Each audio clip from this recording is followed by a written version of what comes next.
So why does COVID affect your bladder? Covid-associated cystitis is your bladder being irritated in the absence of a bacterial infection, but you have COVID. Cystitis, bacterial cystitis, is a bladder infection. Interstitial cystitis is non-bacterial irritation to the bladder. Now, let's use this as a reference. Interstitial cystitis happens to women that have mast cell disorder. Mast cells make histamines. There are lots of mast cells in the bladder. If you have IC or interstitial cystitis, you are well familiarized with this idea. COVID makes your mast cells go crazy. So it's kind of like a viral triggered interstitial cystitis, leading to increased urgency, frequency, and nocturia, meaning waking up at night. Personally, I've seen, heard, and experienced women losing complete control of their bladder, having incontinence, significant urgency, like going all the time, outside the blue.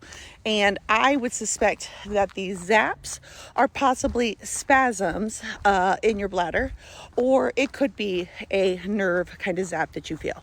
A piece of me suspects the zaps are like a spasm in the bladder because the bladder is a muscle and the bladder is irritated and just not having it. So what do we do for COVID-associated cystitis? Well, the research isn't showing a lot, but let's go back to what we do for COVID. So what's the gold standard for treating inflammation? Steroids. Back when COVID first started happening, we knew that steroids helped COVID. And that is still true to this day. Actually, steroids are top tier for fighting inflammation. At home, you have ibuprofen, which is a non-steroidal anti-inflammatory.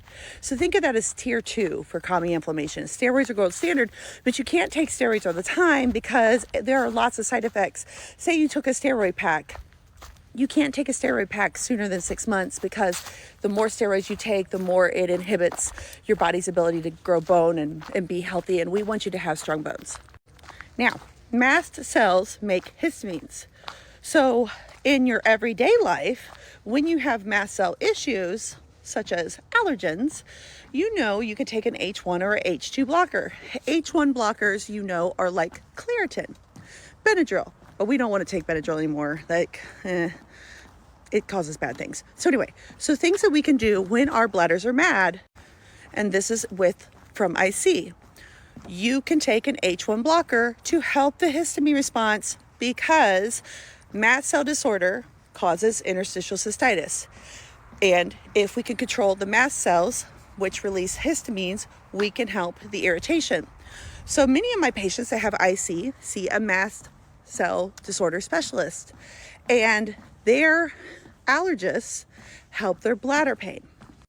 Now, hear me out. We don't have research studies talking about what to do with COVID-associated cystitis for the bladder.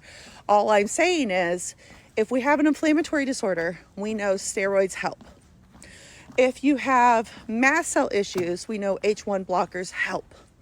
We also know staying hydrated matters because if you're dehydrated, your bladder can absolutely be irritated. So what my patients have been doing to help their COVID-associated cystitis is staying hydrated, heating the bladder because the bladder is a muscle and heat on the bladder feels amazing. Usually they are taking an antihistamine, an H1 blocker like a Claritin. If their symptoms get bad enough, they talk to their provider about getting a steroid pack because they have so many other symptoms. And then we focus on learning how to breathe and relax because learning how to control your nervous system can help you control pain.